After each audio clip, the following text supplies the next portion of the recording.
Welcome back to another amazing episode of the FitBiz Journey podcast. And in this episode, we are going to Chino Hills, California, to the FitBody Boot Camp headquarters to meet with Bedros Keuilian, who is an amazing entrepreneur and founder and CEO of FitBody Boot Camp. You might know him from so many things because he was the first, I guess I should call it, personal trainer or gym owner guru back in the day. I even started with him when I first moved to the States about 8-9 years ago, and I watched his first, back then, actual DVD to know how to create my own business and start as a personal trainer. And I actually took action, and now we have locations from Florida to all the way up to New York City, and we're keep growing based on the basic actions that he created back in the day, including email marketing and sales and so many things that he was actually sharing in his, I guess it wasn't a mastermind back then, but today he has a mastermind group that cost about $50,000 just to join, and you would be surrounded with elite entrepreneurs and gym owners in that mastermind. And today, we actually have him to ask him how he went from basically absolutely nothing, coming from a different country, to come to the US and go through some crazy stories and crazy things, what happened to him and how he got where he is today, and how he worked so hard at his leadership skills to become that amazing leader his employees look up to now. So let's tune in and see what's going on. And now that we are here, I'm super excited, guys, because here's one thing I want to start out with. That when I first arrived to the States in 2011, and I had barely any English, and I just decided I want to start out with personal training, the first person popped up on the internet when I typed in personal training business was you. Wow. And I bought actually your first DVD back then that was with some testimonials, and then you gave out basically information on how to do the email marketing. That was big back then. Yep. And then I was super excited because I copied everything that you put in there, and it worked. Good for you, man. Good for you. I wish more people would take action. That's the secret, yeah. That's all it was. And then here we are today, literally 7-8 years later, and now at your headquarters, you're a completely different person. You are selling to a completely different audience, and you have built an amazing business. Yeah, thank you. I heard before that when you first came here as well, and then as you were growing up, you went through some phases as up and downs on the roller coaster. So I really wanted to start out with just the basics, that how did you even get started in the fitness industry? Yeah, well, you and I have a lot of things in common. One, fitness. Two, the fact that we're both foreigners to the United States. We're both immigrants. And for me, the way I got started in the fitness industry was by virtue of need. I needed a date for the prom, high school. And so I was a pretty fat, overweight kid. I was never athletic, never in any sports, anything like that. And the year before prom, so what was that, 11th grade, I asked a guy in science class who's on the football team, I said, hey man, you're in great shape, I'm fat, how do I get in shape? He goes, well, you gotta work out, you gotta eat right. I'm like, I don't know how to do any of that. So he took me to the school gym, and dude, it was so scary. Like as a personal trainer, you know this, when their first client comes in for the first time, like they want change, but they come in, they're just looking around, and there's no muscle and mind connection yet, so everything's awkward and clunky. I was that guy, except it wasn't a gym of adults. It was like young boys who were just like looking at me like, who's this fat loser? But I was so interested in losing weight that my friend Dave anyway put me through the workouts, and all summer long, I continued to work out, got in great shape. By senior year, I never went to prom, but because I never asked a girl out, so that didn't work. But I was like, man, I'm in love with fitness. It changed my life. So I saw on the back of Muscle and Fitness magazine, it said you could be a personal trainer and earn $100 an hour, get certified. I was like, that's what I'm gonna do. Now it's like mid-90s, 95, 96, and I'm a personal trainer, I'm a fry cook at Disneyland, and I'm a bouncer at a gay bar, because the gay bar pays more than the straight bar at the time. And so I had 3 jobs, but the one I loved was being a personal trainer. What I didn't know, even though I had the skill sets and the certification to get people in shape, I didn't have the skill sets of an entrepreneur to market, to sell, and to ask for referrals. And so I struggled and suffered, but to me it was worth it because I would do anything to get one more client. So it was worth it to have 2 side jobs just to make that happen. That's amazing. And how long did it take you to, well, first of all, you became a personal trainer. Yeah. And then when did you decide that, okay, now I'm going to do something on my own, or step back from training and focus more on the actual business, when you start developing those skills? Yeah, so I developed those marketing, sales, persuasion skills. One of my clients, his name is Jim Franco. I talk about him often. He's like a mentor to me. And I asked him one day, I said, how do I get rid of my second job and my third job? He says, well, you need to learn how to sell. He goes, you don't know how to sell. He called me an order taker. I go, what do you mean I'm an order taker? He goes, yeah, people come to you, they say they want personal training and they want 6 months and you take their order. He goes, all the people that you need to sell, I see how you let them walk. You don't know how to handle objections. Like, I need to think about it, I can't afford it, I need to talk to my spouse. And whenever they said that, I said, okay, and I'd let them walk. And so I didn't know how to demonstrate value, I didn't know how to build rapport, I didn't know how to talk about benefits, I always talked about the features, I didn't know how to build urgency, get commitment. All those things are the process of persuasion, selling. While our industry, the fitness industry, thinks that selling is bad and scary and sleazy, all it is persuasion and influence. It's a transference of feelings.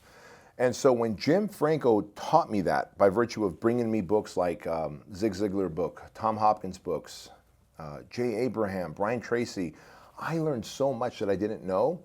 I learned how to sell, learned how to market, learned how to influence, and then I quit one job and I quit the other side job. And I said, Jim, I think I want to open up my own studio. He said, okay, well, do you need money? I said, I kind of do. He said, I'll loan you money and you'll pay me back with interest and we'll be business partners. And I said, okay. And that's how I opened up my first personal training studio in San Diego. And that was my first experience at stepping away from being on the floor and actually owning a small studio in San Diego in North County. And I had 2 or 3 personal trainers working for me. I do the selling and marketing, then I'd hand off the clients to those trainers. And I meant, man, I really like this. I'm gonna scale this. So I opened up a second one, third one, fourth one, fifth one, and then ultimately sold those locations and went into coaching and consulting to personal trainers. That's amazing. By the way, guys, is this sound familiar? Because I went through basically the same as you did, and there's a reason, because I was learning from you at first. Sure, you followed the journey. Exactly. Yeah. My number one question, and most people want to know the answer to that too, is because so many people want to open their own studio, right? So firstly, how did you decide that when you had one studio that you need to open up your second one, third one, fourth one, fifth one? Did you have an actual system, or you're like, all right, I'm making pretty good money, I grew vertically enough that now I can grow horizontally? Was there a process, or? Truth be told, it wasn't a process. Okay. It was just, I now realize there's a term for it. Ed Milet, my friend Ed Milet talks about the term blissfully dissatisfied. I didn't know that term before, but I was never satisfied with anything. I'm still not. Now we've got hundreds of FitBody Boot Camp locations worldwide. We've hit the Inc. 5000 list as the fastest growing franchise 5 years in a row. Entrepreneur Magazine's 2 years in a row. I'm not satisfied. And so even back then, I didn't know how to articulate the words blissfully dissatisfied. I just knew that, okay, this one location is thriving, we're making good money, and truth be told, I thought I had systems. And let me speak to a lot of the gym owners right now out there. If you think you have a system, I guarantee you 9 out of 10 times you are the human system. And I can prove it to you by saying, go away for 30 days and see if your staff can run your business and if it'll be profitable by the time you get back. Likely not, things will go wrong, because when you are owner operated, you will do anything to make it work, so you're a human system. But a real system is something that's documented, that's process driven, that anyone can do if they are qualified to do it, so that I can go away, you can run this location while I open up another one. So the second location that I opened, I gotta tell you, it was a painful process, because then I saw the glaring pain of a lack of systems in my first location. Again, I had a mentor, Jim Franco, who said, hey man, you don't have systems. You need to build systems here quickly. You need to build leadership here quickly in this first location. So I did, and he taught me how. Second location, thriving. Now I created systems and leadership in the second location, moved on to the third, and et cetera. But it was the act of always being dissatisfied, knowing that I could do more, wondering, could I do more? What would more look like? And it wasn't so much the money, because I've always been that guy that shares my money. Even now, we've adopted Shriners, Toys for Tots, Compassion International. But it was I guess that's my sport. I told you I was never in sports. I was never competitive because my parents never put me in sports when we came here. But the competitiveness that I feel is, against the version that I'm supposed to be, against my potential. If I know that by the time I die, I'm supposed to be this guy, this evolved human being with consciousness and who can impact lives, well, what a shame that I never reached that. And so I believe the thing I'm competing against is my future self. And so when I sold my 5 gyms, I started to coach and consult personal trainers, and I just loved that process because there's so many people who profess but have never practiced. Exactly. Like, I've done it, man. I've built it from the ground up. I've sold it, and I said, here's how you can do it too. And of course, the economy crashed in 2007, 2008. Yes. And so when it did, personal trainers were like, hey man, we aren't getting clients anymore. No one's paying for one-on-one training. People are broke. And I saw the outdoor boot camp running, and I was like, if we just put that outdoor boot camp indoors, we could do it all over the country. And so that's how the idea of FitBody Boot Camp was born, that I can take the outdoor group training boot camp, bring it indoors, systematize it, going back to systems, right? And there's marketing systems, sales systems, operation systems, training systems, coaching systems, referral systems, retention systems. Like, we have that, all of that in our FitBody Boot Camp franchise that we give to our franchisees. And because of that, the person runs the systems run the business. So many entrepreneurs have mentors. There's just no exception. And Bedros is one of them. He had a mentor as well. And he had this mentor around him at all times and asked him questions how he should improve, how should he get better, and also just to run by his ideas by him. And this mentor was actually very smart in giving advice for Bedros, because that's what actually helped him to create FitBody Boot Camp and sold his original business that he had 5 locations with as a gym owner.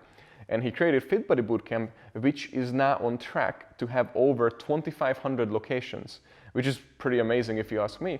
And what really cool also to hear in this story is that how he was playing around with new ideas and how he introduced this new idea into the United States. Just like electric muscle stimulation, you have to educate the people who are going to use it, and that's what he did. So we created FitBody Boot Camp, and truth be told, it was pretty archaic and ugly in the beginning, just like everything else. The second version was better, the third version even better. Before you know it, now we've got a turnkey model, and it doesn't matter if you're in a state where it snows or sleets or rains or it's cold, you can run it indoors. And we still call them sessions. We don't call them classes. We call them, because I'm a personal trainer. I really believe that trainers, whether one-on-one or one-on-many, we deliver sessions and we hold them accountable. We call them if they don't show up. We work on their nutrition, their mindset. We do monthly fitness evals. Everything that we do one-on-one, we do in a group environment, but now we've made it more affordable and convenient for people, so we're able to get more clients in. And right now you guys have, what was the location? Around? We've sold 800 territories, over 500 locations open. That's amazing. Congratulations to that. Thank you. Because just that alone is huge. Thank you. And your goal is 2,500, if I read that right? Yes, sir. Somewhere. 2,500 locations. Perfect. Yeah. I'm pretty sure you're going to get there, so we pretty will. soon. Yeah. Now, I wanted to go back to, you had 5 locations. Yeah. So what made you decide that I need to sell this? Was that like because you learned that your passion is really helping people, the gym owners, business owners, or you just... No, I wish I was that smart. Like, I didn't have a lot of self-awareness even then as an entrepreneur, because I was in my late 20s at that point. What I did have is a good mentor, and I didn't even see the value. Let me rephrase that. I saw the value in Jim Franco, but if he had said, hey, pay me and I'll be your mentor, honestly, I would have said no, because I didn't see the value in paying for a mentor. But I guess the way I was paying him was we were business partners, so he was getting 50% of the profits, right? So I was really paying him. But I didn't really understand the value of someone who's already been where you want to go. Like, that is amazing. They can time collapse for you. They can remove all the obstacles that you're going to experience.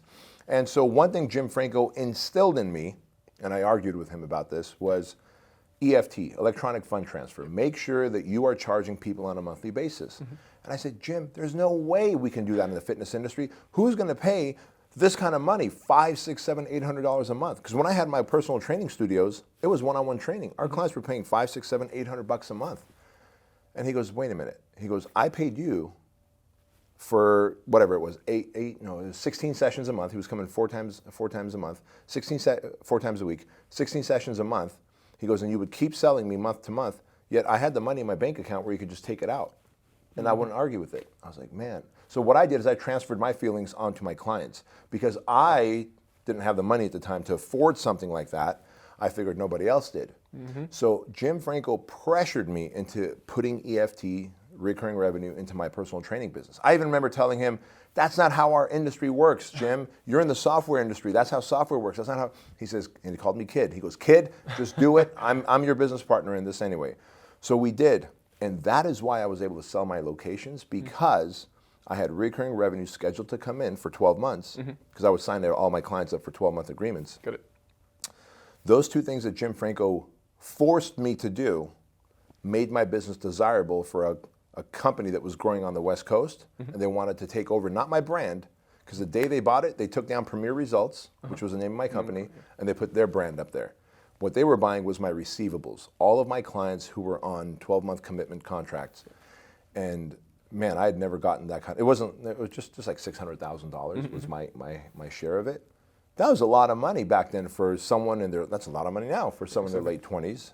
And I was like, wow, had I not had the business on recurring revenue, and had I not signed clients on 12-month contracts, agreements, I wouldn't have had that opportunity for him to be bought out. Yeah, that's amazing. Yeah. So both of you were happy. Both of us were happy. Did you part way, or that's how you guys went on and created basically FitBody Boot Camp? No, after that we parted ways. I knew that I was going to do my own thing, coach and consult. So for a period of 6-7 years, I was doing the coaching and consulting of gym owners and personal trainers, and doing really well with it. Multiple 7 figures, running the Fitness Business Summit. You know, we ran that for 11 years. We just stopped doing that a couple of years ago because FitBody Boot Camp is growing so quickly, and now our supplement line, TrueLean, and the software, et cetera, that I'm spread too thin.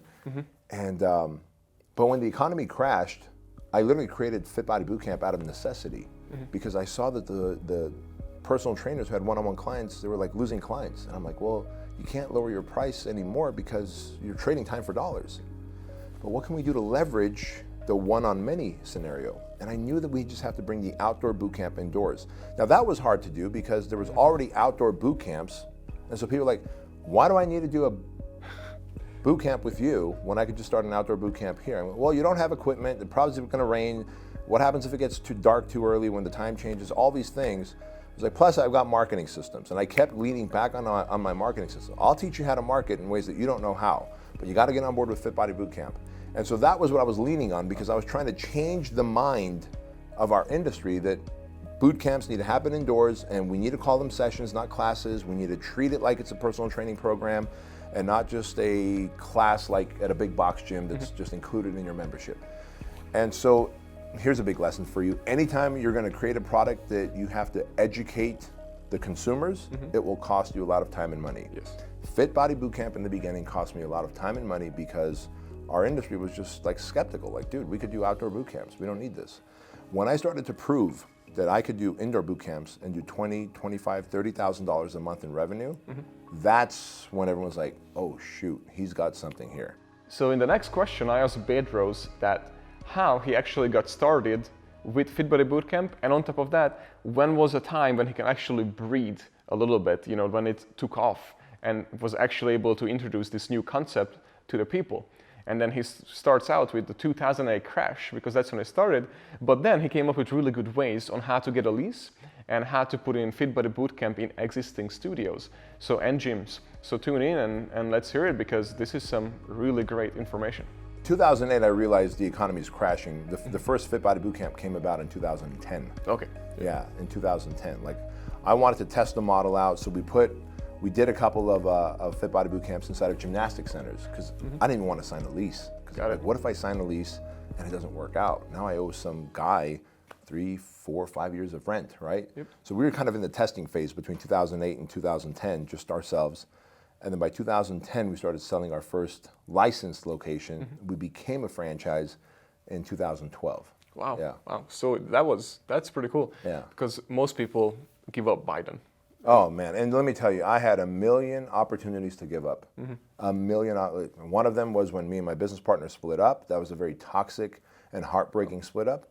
Another one was when we found out that one of my employees, who was our operations director, was intentionally not running our franchise fees for many of our franchisees so that we don't grow big and we don't replace her, because she knew that $640,000 in franchise fees that we hadn't run. Wow. I had to swallow all that because I didn't want to go back to our franchisees and go, hey, you owe me this money. Wow. And so there were so many opportunities to quit, it's ridiculous.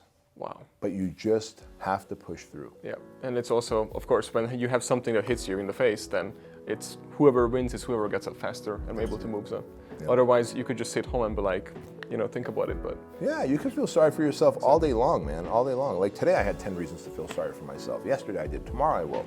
Exactly. But I'm either going to feel sorry or I'm going to just get up and go.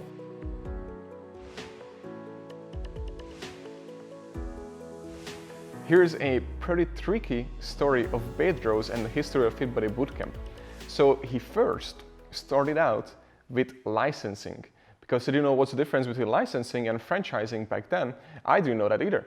But so what he did, in 2010 till 2012, he sold over 115 licensed locations. And that's when he quickly realized that these licensed locations he can't really control. So they were opening up next to each other. They were issues, problems, brand image, and all those things. So then he decided I need to franchise. So then in 2012, he decided that, okay, we need to pull the plug on the licensing, and I cannot let down all my, licensees, and we need to create a franchise. So then he franchised FitBody Boot Camp, and in 2012. So let's just hear, because this is very interesting and crazy to hear for me, how he actually got out of this issue. He could have quit, but instead he man up and he actually got things done. And the thing is, I said Man Up, which is his New York Times best-selling book, Man Up, that you should probably check out because it's actually pretty amazing. I have a copy in my office too. Here's another chance to quit. Okay. Between 2010 and 2012, we sold 115 locations, but they were licensed locations, right? So not franchising. And Daniel, honestly, I didn't know what a licensed location was versus a franchise. I just knew that I don't know what franchising is. I'm going to license it. It's easier.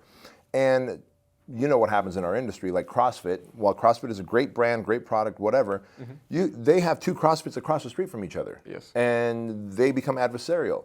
So I saw that and I said, well, I'm going to make sure that FitBody Boot Camps have a protected territory. So we're giving 5, 8, 10-mile territories. Well, as it turns out, when you're a licensing business and not a franchise, you can't give a protected territory, which is why CrossFit doesn't. I didn't know that. So I had 115 locations that had territories, and I wasn't supposed to give away territories. And I did so that they don't become adversarial. I was just trying to help the industry, help my licensees. And the state of California reached out to me and said, you are violating a law. You should be a franchise. We're going to fine you $2,500 per location. Now that's almost $300,000-$400,000. I didn't have that kind of money. So there was another reason to quit. And so they said, become a franchise or go bankrupt. So what was then your timeline? How much time did they give you? They didn't give me time, okay. but they That's said, good. do not sell another location until you become a franchise. Got it. And so it took us 11 months. The franchising process is a pain in the butt. So it took us 11 months to become a franchise, and we didn't sell in a single location. So we had to live off what we had sold. And that was painful. There's another chance to quit. You know, like I could literally just come up with a million opportunities to quit. But I talked to the state of California. I said, look, if you find me, I'm going to go bankrupt. I don't have that kind of money, which means these 115 locations have no one to support them. What can we do? And that's when they said, listen, why don't you just don't sell a single location until you franchise, and then we'll call it even. And I said, you got it. And that's what we did, and I kept my word. It was cost $109,000 to become a franchise, which was cheaper than the $300,000 in fines. And go out of business. And go out of business, yeah. Yeah, that's basically the 100% entrepreneur thinking, as in like not just looking at the negatives, but looking at, okay, what positive could come out of this. That's amazing, and I love that about you. And you also wrote a book about this, basically, how to man up, correct? Yeah, it was actually in that time I just kept saying, all right, Bedros, just man up and do what you need to do. Because it's easy to have that inner conversation with yourself and just, okay, give up. This is not meant to be. This is God telling you to quit. There's an easier way to do this. And I could go back to coaching and consulting, right? But I had to follow through for those 115 licensees. And I had to keep my word to myself that I finish what I start. And so just, dude, man up. And I would literally wake up in the morning and just like talk to myself, like, just man up and do it. That's why the book has that title, human up to your higher potential and do it, because when you do, there's no greater feeling of satisfaction and significance. Exactly. That's amazing. And your book is doing actually really good. Yeah, it just became a Wall Street Journal bestseller. That's what I thought. Congratulations. That's an amazing accomplishment. Thank you. So I asked Bedros the million-dollar question. If he had to start over, would he start a franchise, a license, or their own physical corporate locations? And the answer was mind-blowing. The quote and the information that he is about to tell you right now is something that you need to live by. You've been on both sides. You've been on actually 3 sides: licensing, franchising, and your own and operating studios, right? So if you start over right now, and let's say even if you have the money, or we can go both ways, have the money, don't have the money, which one would you put your heart into? Your own operations and your own corporates, or licensing or franchising? Good question. If I had the money, I would go into franchising, period. Like, it's funny, yesterday, who was I with yesterday that we were talking about Subway sandwiches in 2018 closed more doors than they ever opened. Wow. And I was like, man, I wonder why that is. And we go, wait a minute, Jersey Mike's, Firehouse Subs, Jimmy John's, there's better options out there.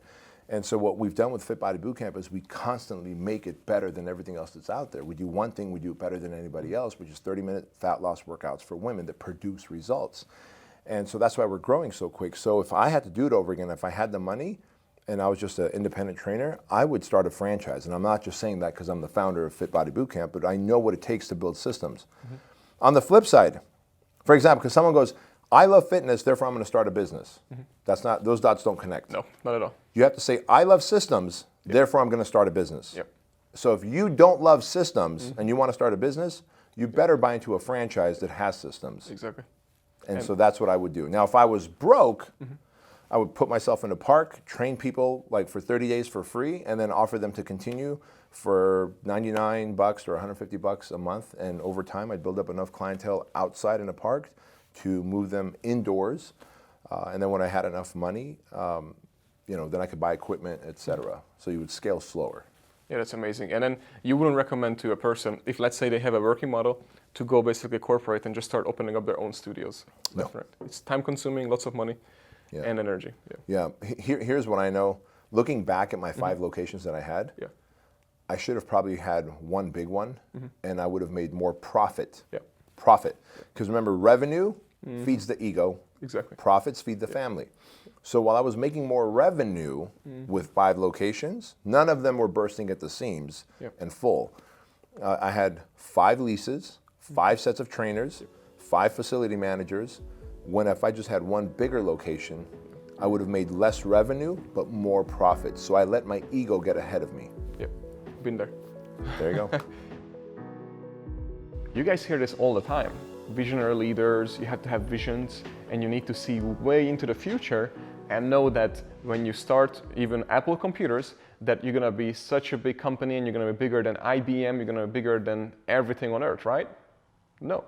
So in Bedros' case, he had no idea that he's going to be where he is today. It's such a crazy and inspiring story to hear, because he just did what he loved and what he think was right. And he was focusing on the now with projecting the future a little bit ahead, but not too far ahead. And that allowed him to create this empire. And I can't wait to hear the actual story, how he did that. I really believe in reinventing yourself all the time. And one of the things I talk about in my book, Man Up, is the never peak mentality. Never peak, the best is yet to come. And so where I kind of got the idea of that is I was watching The Sopranos, right? Rewatching it probably about 8 years ago, 10 years ago. And Tony Soprano talks about, he says, remember when is the lowest form of conversation that any 2 people can have. Like, hey, remember when you were the high school football star? Remember when you were muscular? Remember when you were lean? And I remember when I was, all the girls love me. If you're always talking about remember when, the past was your peak, it's over, man. It's over. So I was like, oh my God, Tony Soprano just said what I feel. Just like I'd never heard the term blissfully dissatisfied. As soon as I heard it, I'm like, that's it. That's who I am. And when Tony Soprano said that, I'm like, that's it. I never want to peak. I don't want the best of me to be behind me. So I will always reinvent myself In every way, by the way. I have a different shape of body. I was always strong. Once I started working out, I stayed strong, but now I'm leaner at 45, more athletic. I'm 222 pounds instead of 242 pounds. But I can literally be on my knees and explode 14 inches and land on a stack of plates. I couldn't do that when I was 242 pounds, deadlifting 500 pounds. So I'm more functional today. So I reinvent myself physically, mentally, spiritually, emotionally, and of course in business. I always, well, what's next? What does our industry need? Okay. No one's doing supplements for the franchising world. Well, I'm going to do it for my franchise line, and then I'm going to see if maybe I do it down the line for other franchises.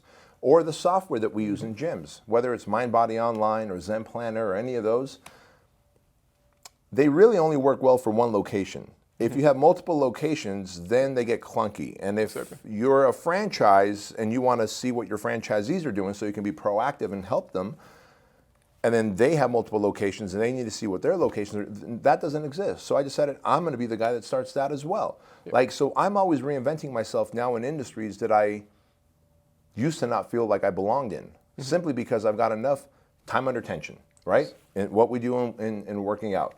I've done enough sets and reps as an entrepreneur to feel confident that I can go into a different space like supplements and software and be successful. Still under my umbrella of fitness, but now I feel I can venture out because I've got enough sets and reps. It's the guy or gal who doesn't have enough sets and reps, doesn't have enough time under tension, that will venture out and then fail. You guys might have heard me say this many times, but having a business where you don't have employees and workers in it working with you is like being in a prison, owning a prison, and being the prisoner and the prison guard at the same time. It sounds horrible, right? So it's the same thing in a business where you're limited and you have all the responsibilities but nobody to help you with, right? So Bedros' number one advice is pretty mind-blowing and pretty amazing, because now if he could start over again, then he would definitely hire people way faster than he actually hired, because it allows him to buy back time. And that's how he was able to scale up so fast. Did you ever think this, by the way, about 10 years ago or even 15 years ago when you were getting started? No, part of it, you can't. Because I thought I was thinking big back then, and I was like, oh man, we're gonna have 200 FitBody Boot Camp locations. I was wrong, man. That's like nothing. But I think that's also how it is. Maybe there's a few gifted people that come out of the womb with the ability to think big. Just like I really do believe there's naturally gifted leaders. I'm not a naturally gifted leader. I had to learn through pain and suffering to become a better leader, to become a better communicator, decision maker, visionary. And so just like thinking big, most people don't lean to that organically. You get to a place where you build more confidence, you're like, man, 200 locations, like I need to go for 2,500 locations. Like someone who starts a car company goes, man, I'm taking a big risk. Until they realize Elon Musk, who knows nothing about a car company, starts an electric car company, decides to compete against the big boys, and puts one of his Teslas in a rocket to send it up to Mars right now. That's what he's doing. Then you go, okay, my little car company that I started is not high risk after all. Exactly. Like he's high risk. Yeah, and I love what he's doing. Right? Yeah, same. And now, what would you say to a personal trainer, because so many of them listening and watching right now, who want to decide to, let's say, get out of its current situation. It could be at a big box gym, it could be working for a small boutique studio, and because how great he or she is at the current situation, the clients and friends and family start telling that person that, oh, you're so great, you are the heart of the company, you should start your own, you can run this, right? So what would you tell those people? Because I have met so many who, for those reasons, have quit, and they started their own business, and then they came back to work again, and you will probably continue on this way. Yeah, you're right. Those people should read Michael Gerber's book, E-Myth. Yes. Because E-Myth talks about Sally, who makes amazing pies. And she gives it out to friends and family for holidays, and they love her pie, and it's so delicious. They go, Sally, you should start your own bakery. And so Sally does. And then soon she realizes that she's a technician. She's not a manager, and she's far from an entrepreneur. Now she hates making pies because the thing that she loved is now a pain in her ass, right? And so remember what I said earlier. If you love pies, keep making pies. If you love systems, open up a business and let that business sell pies or personal training or widgets or sandwiches or whatever. And so one, I would say read E-Myth. And number two, I would say really think about it. Like, I know it's sexy, and look at what I'm saying. I'm the founder and CEO of FitBody Boot Camp, but I'm saying, look, you may not want to buy my franchise. You may not want to go into business. You might want to not be an entrepreneur. You may just want to be an intrapreneur. Find someone else who's an entrepreneur, who's a risk taker, who's willing to work around the clock, who's willing to grind, who has grit, who has the ability to be resourceful, relentless, and resilient, and work in their world so that you can help them move the needle, and they will then give you more money and security. Not everyone is meant to be an entrepreneur, and it's not sexy as it looks on Instagram. I mean, you know this. Unfortunately, it's too easy to just click that drop-down button on Instagram that says entrepreneur or public figure, and then all of a sudden feel like I'm an entrepreneur. Or you start a corporation, you paid $800 to the state, you have a corporation or an LLC, and you're the CEO, and you think you're an entrepreneur. You're not. You're not. That just makes you someone who's responsible for paying an $800 fee every year. And you may never make a single penny of profit. And then to shut that franchise or that corporation down will cost you more money. And so you may need to be an entrepreneur. But if you feel you have that entrepreneurial drive, if you really feel like you're made of what I just said, the ability to be resourceful, resilient, relentless, have grit, and just have this never quit attitude, then you know what? You should explore being an entrepreneur, taking the risks. And if a franchise is your way, great. If owning your own brand is your thing, then great. Did you know, by the way, that 75% of businesses that ever open, they only have 0 to 1 employees? Yeah, I do know that. Which is unbelievably crazy. But that's exactly what you just said. And they end up owning a job. I'd rather have a job than owning a job, because if you own a job, then you can't get sick. You can't get sick, you can't go on vacations, because you're the one person running the place. If I have a job, at least I have vacation days, I have sick days. I can actually have a little bit of balance in my life. What you just said doesn't sound like, I mean, when you're your own boss in a single employee company, that sounds like to me more like a prison, and you are the warden and the prisoner at the same time. That's an ugly picture to see, but that's the truth. So what would be the number one advice that you would give away to a gym owner or personal trainer? Your pick. My number one advice to a gym owner or personal trainer would be this. First off, decide what you want to do, right? Like, don't let anyone else influence you. Like, don't let Daniel influence you. Don't let Bedros influence you. You might decide that you want to work for someone, and that's awesome. Stay there. Be grateful. Help them move the money needle. Be an entrepreneur, because odds are you don't realize how much expense they have, taxes they have, rent they have to pay, and all this stuff, right? People go, oh, look at all the clients she has. Look at all the expenses she has to pay for it, right? Or you might decide, hey, I do want to be an entrepreneur. Now decide if you're going to be, these days, do I want to be an online coach, or do I want to own a brick and mortar, right? Because those are two viable things. I believe we've kind of got this massive amount of online coaches now, and unless you can really differentiate yourself, you're going to have, I see guys who have, one guy who I know, 1.7 million followers, very popular, very famous, sells nutrition coaching for $24 a month. And his hope is that he can upsell you on some supplements, and he can upsell you on some workouts, and maybe get 99 or 150 bucks a month from you. Unfortunate, like the heydays of online coaching are kind of behind us, unless you're someone or something special, right? Whereas brick and mortar, you can easily build authority in your community. Like, you can be world famous in your community. And if you can do that, then get a brick and mortar and commit to following the systems so that you can be successful. But the best advice I can give is listen to your gut and not to the people around you who say you should be an online coach, or you should go open up your own gym, or you should start a franchise, or you should stay there. Like, maybe you have the entrepreneurial drive, but mom and dad keep telling you, or people in your life keep telling you, play it safe, keep working for that gym. Well, that's the wrong advice too. Go take the risk and feel the pain and have the loss, and then come back again. If you're meant to be an entrepreneur, most people don't listen to the inner voice. They listen to all the voices out here. They never listen to that inner voice. And that doesn't mean that whether you're a trainer, a baker, a banker, a real estate agent, listen to the inner voice. It will tell you what to do, and then execute it until you accomplish it. So I asked Bedros how his schedule changed from when he first started and did the entrepreneur hustle versus today. And you might find it interesting what he has to say about it. Your days change compared to, let's say, today versus even 10 years ago when you first got started? That's a really good question. And Ironically, today I'm busier than I ever was.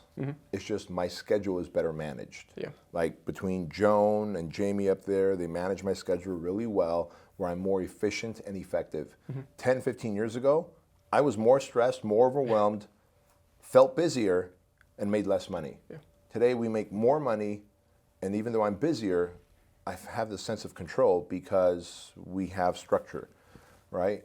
And so I don't know if that answers your question or not, but the way my life is different now is I'm able to buy back time. Yes. I used to write my own sales copy and my own emails.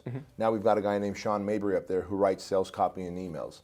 And so that buys back my time to after this, I'm gonna go work out with my son, to be able to spend time with my son who's 14 years old. That's you know, 10 years ago when he was 4 years old, he didn't miss me that much, right? Like I could write copy, I could work till 10, 11 o'clock at night. Today, dude, I wanna be out of here like at 4 o'clock so that I can meet him at our private gym that we own and work out there and just him and I barefoot and then go home and watch Survivor now. We're a big fan of Survivor. So does that make sense? Yeah, it does. I use money to buy back my time. There's still stuff that's only in my zone of genius, what I call my 5% rule, right? Exactly.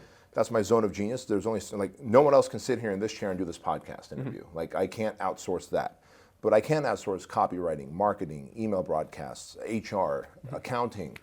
And so it's a good feeling to be able to make money, to be able to do that and buy back my time and spend it with my family.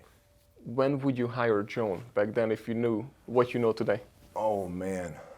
I would have hired, well, Joan specifically, I wish I could have gotten, I wish she was the first assistant that I hired. Now she's more than an assistant. She's the VP of our Empire brand. But I would have hired, and this is the other thing, I'm glad you asked, hire a coach, hire team members sooner and earlier than you think you need. Yeah. We wait too long. I was doing trivial work before I ever hired an assistant. You know, it turns out Joan is more organized, more capable, has a better way of thinking. She would literally come and go, hey, Bedros, you know that thing that we do?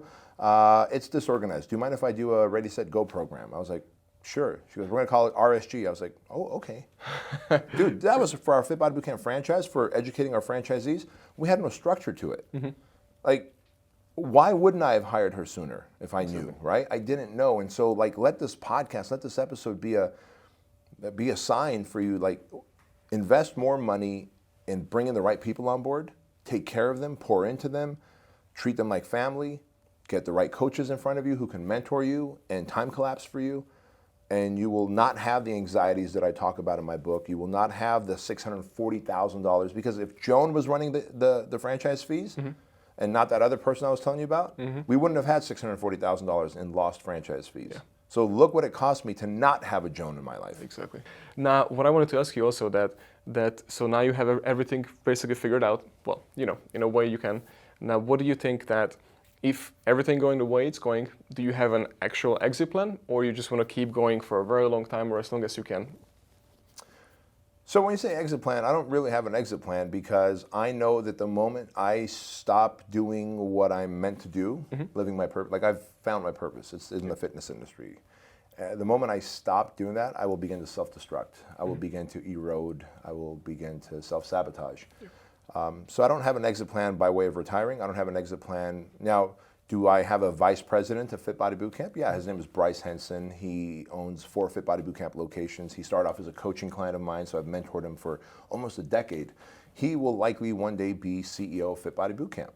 I will always be on the board of directors and kind of guiding it along with him. Same with the software company and the supplement company. But I'll never fully disconnect, because if I do, I literally disconnect from my own personal growth. We hear and see all the entrepreneur stories when families and just break up because of the actual hustle of the entrepreneur life. Well, in Bedros' case, it's not true. His family is actually thriving because he figured out how he can actually schedule his actual life out, and he's gonna share that with us so we can actually get better at our family time and not just business as well. And right now, where you are today, you mentioned you're going to work out with your son. Yeah. So I assume that while you were building your company, because it seems like that it's very important to you, and it should be, then I guarantee you, I'm betting on this right now, so that you had basically some sort of a schedule that with your wife, with your son, put into each week that you're going to see them, maybe a date, or maybe every other week, or maybe it was weekly. Did you have something like that? Or? Yeah. In fact, for example, date nights are always Wednesdays. So today's Wednesday. Awesome. After my workout with my son, we go home, shower up, and then me and the wife go out on a date night. Like every Wednesday is date night. And 3 times a week, me and my son work out. Once a week, me and my daughter go on a date together. And it could be just Chick-fil-A and bowling, and then finish it off with Yogurtland, right? But those things are structured because I can just say I'm too busy, and before I know it, they grow up in front of me, and me and my spouse grow apart if I don't pour into them. And so that was a lesson I learned about 10, 11 years ago as well, when I was so stressed out. You know, singularity of focus. I just focused on the business, and I literally saw everything around me falling apart. Yeah, I can 100% see that, and so many entrepreneurs going through that, and it can be tough. Is your wife was ever in the business with you? Yeah, from day one she was in the business, except she used to work from home. Now that we have FitBody Boot Camp, she's our CFO, Chief Financial Officer. Oh, wow. She's got an office upstairs, and she runs her whole department of accounting and does it really well. And so we actually have something in common as well, right? And it's important. It's not like I have a different job, she has a different job, and so I have no idea what's going on with her and vice versa. Like, we do things that bring us closer together instead of pull us apart. Perfect. So then a dinner conversation, I wanted to ask you this so bad because do you have a rule that no business, or because what you just said, you guys talk business since? Good question. So at dinner, we will absolutely talk about business. That's awesome. Once we get home, we don't. Now, why dinner? Even though it's date night, it's still our hobby. We love this. Like, it's not like it's my job and I don't like it, you know, like, and if I did, by the way, if I did have a job, I would have a job selling like high-end homes or high-end cars where I would still love it. Yeah. So there's another rule. If you have a job, you don't like it and you're bitter about it, go get another job. Exactly. But having said that, it's both of our hobbies. We love this. We're both from the fitness. We met in the gym. We were both personal trainers. We met in the gym. So we talk about our business, our passion, our hobby that pays for our lifestyle. But what we don't talk about, as soon as we get home, we don't talk about it anymore, because then it leads from, now we're watching, let's say, an episode of whatever. I don't know what we're watching these days. Veep, great show. Highly recommend everyone watch Veep. Definitely twisted sense of humor. So we watch an episode of Veep every night, and then we hit the hot tub, and then we go to bed. Now, and make no mistake about it, on date night, while we're talking about business, things do get a little heated sometimes. But if that comes home and then it goes into the hot tub with us, it's going to follow us into the bedroom. Yeah. And that's how things fall apart. So we have a rule that once we get home, that conversation's done. It's done. And we have all day tomorrow to talk about it. And you're able to keep the rule for a long time now. Yeah. That's awesome. I used to literally be sitting on the couch and go like, hey, hun, tomorrow can you do blah, blah, blah, blah, blah? And now when I think of that, instead I just take out my phone and I email her that. She'll get it tomorrow. Instead of telling her, and she goes, well, why should I do it that way? What if I do it this way? Now we're arguing. Now, see how things fall apart? I learned it the hard way too. So I'm glad that you figured it out, because now I'm learning from this as well. Good. Thank you so much. So before we wrap this up, I just wanted to touch base on one more thing, that you have the project. Yes, the project. Would you be able to walk us through what that is exactly? Yeah, the project is another passion project of mine. And I've openly talked about it on podcasts. I didn't write about it in my book. I didn't see the merit of it. But as a child, I was molested by 2 older boys between the ages of 4 and 6. And that left a lot of trauma. I felt I was unlovable. I felt I was broken. I felt I had a lot of rage, shame, confusion. For 30 some odd years, I didn't talk about that to anybody. And that bled into my marriage. That bled into my work. That bled into a lot of anger. And you add to that, you become an entrepreneur. And now there's the stresses of being an entrepreneur, and it's easier to snap and lose it. And so I was literally finding myself depressed, felt like I was in a funk, like I was walking through molasses, suffering in silence, white knuckling through life, was adversarial with my wife. And I talk about all that stuff in my book, Man Up. And what I decided to do was, because I had a massive anxiety attack, I went to a therapist for 16 months, and I went there to talk to him about my stress, my anxiety attacks. The real thing was the unfinished business of processing through what happened to me as a young boy, right? So we spent 16 months working together on that. And as we worked on that, everything else in my life fell in place. And I realized now what I need to do is become mentally tough, emotionally resilient. So I started to train for 6 weeks and run a marathon, train for 6 weeks and go rock climbing. And I would take on all these new disciplines where I would punish myself. And I would punish myself because I learned in therapy the term, never trust a man who doesn't limp. Limp? Limp, yes. Not necessarily a physical limp, but a man who hasn't suffered and got an emotional limp, mental limp, right? Scars, struggle. Because in the process of suffering, that's when you gain your humanity. Yes. That's true. And so basically the project is taking men who have gone, and by the way, 1 out of every four men have been sexually or sexually molested or raped. One out of every 3 men have been physically or mentally abused. So when you think about how much trauma men have gone through, and we're taught to just shut up, be a man, be a tough guy, but it bleeds into every part of our life.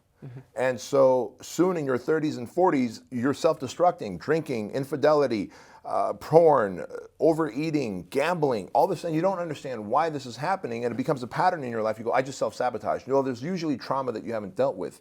And so what took me 5 years of self-work, working with a therapist, going through all these challenges to fix myself, we now do this in 75 hours with the project. I've got a friend who's a Navy SEAL, a friend who's a Marine, a SWAT sniper, an MMA fighter, and myself, along with my therapist who helped us create the ability to kill the toxic cognitions, the belief system, like negative belief systems that people have. We spent 75 hours taking 16 guys at a time, breaking them down physically, mentally, emotionally, rebuilding them up into modern day knights. It's not a pretty process. No. People go, oh man, I've done a mud run and I've done a rucksack and I've done a Spartan, can I come do this? It's like, no. Like, we're gonna go deep. We don't just do scary stuff like that. We also sit there and go through forms.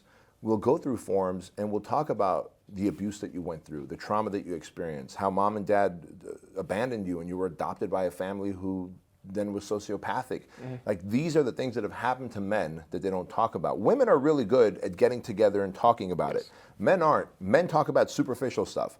How's the weather? Did you go fishing? How are the sports? What kind of guns do you own? What kind of sports are you in? Let's do a deep dive. And so I created that environment where the rebirth that I got in 5 years, we're able to produce that in 75 hours, but it is not pretty, but it is very effective. Yeah, I've seen the social media posts sometimes when you post it, and I was like, wow, that is not pretty. Yeah, and you're probably not even showing the real things that's happening behind the scenes. No. If we showed, well, first of all, it's private. Secondly, if we showed any of the hardcore stuff that we do, and it's nothing hardcore that everyone can do it. Yeah, exactly. For example, 14 people started last weekend. 9 actually graduated the project. Of the 5 people who rang the bell, 1 didn't even show up. So just mentally decided, I give up, right? Doesn't even get off the bleachers to get on the field to play the game. So it didn't show up. The other 4 rang the bell. None of them were physically beat up. They were mentally and emotionally exhausted. And they were asked to stay, but they chose to ring the bell. It's all by choice. We're not going to force you. And those that graduated are part of a brotherhood. They have a creed they live by. They talked about the shit that really was stirred up in their life, that we processed through it. And now every Friday we meet up on Facebook in a private group and we hold each other accountable, no different than AA, Alcoholics Anonymous. That's amazing. Yeah, and something like that for men doesn't exist for men who are entrepreneurs, married, and have kids. And so I wanted to be the guy to create that. That's amazing. Everybody needs that because that goes hand in hand with entrepreneurship, not showing up. It happens all the time. Every day they are there, but they are not showing up to do the work. Yes, exactly. One last thing, because I know we have to wrap it up. We could go on all day because this is amazing. You were just spilling out all the golden nuggets. Thank you. But one last thing, what is your day look like? And I already asked this question, but do you have like a daily actual routine that you stick to, or you don't believe in that? No. I have a very strict routine that I stick to. I set my alarm to wake up at 5:30. Typically, my eyes will open sometime between 5 and 5:30, and I wake up.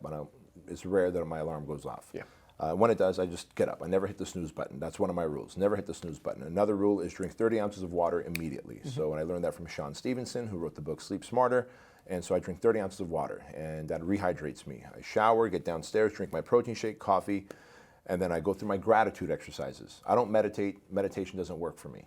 I just 3 people in my life that I'm grateful for, I'll text them and I'll tell them why I'm grateful for them.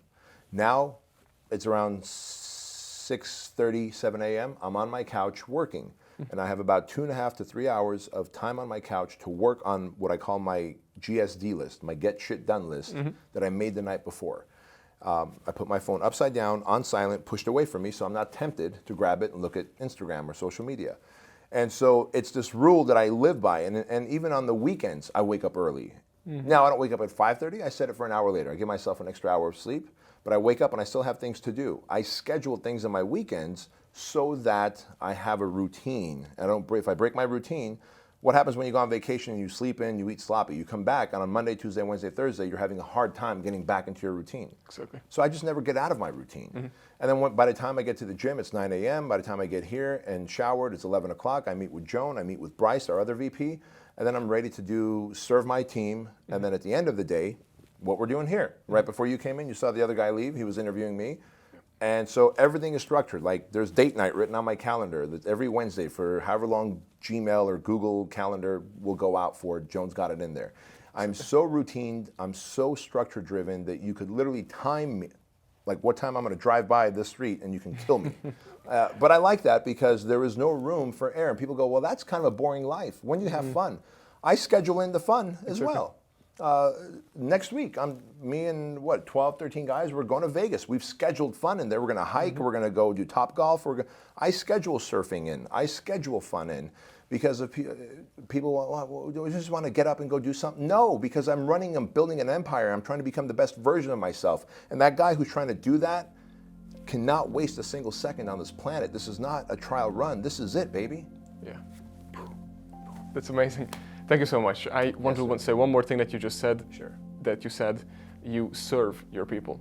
I serve my people. Most people don't say that, so that means a lot to me because that means obviously that you're the right leader for your people. I appreciate that. Yes, thank you so much for being here, and I really appreciate it. And guys, don't forget, this is going to be an amazing episode, and you were amazing. Thank you, Daniel. Thank you. Appreciate it. Yes, sir. Yeah. All right, so guys, what do you think? Is Bedros it? I think it was really amazing to hear his story. And I was dying to find out from the start till the end. I just want to thank you for all the support. We just reached finally 100 episodes. We have almost 100 5-star reviews. So if you haven't reviewed us, please make sure you review the podcast. Leave some comments, message us. You can also find us at fitbizpodcast.com. You can also email us. You can also find us on Instagram at fitbizpodcast and at Daniel Z. Neary. And if you message me, or you comment on any of the episodes, just make sure you do. And we also would love to hear from you to see who you would like to see next on our episodes, because this podcast is truly for you, and we want to hear who is exciting and who is that you would want to learn from. So make sure that you reach out and make sure you let us know, and I will see you guys next week.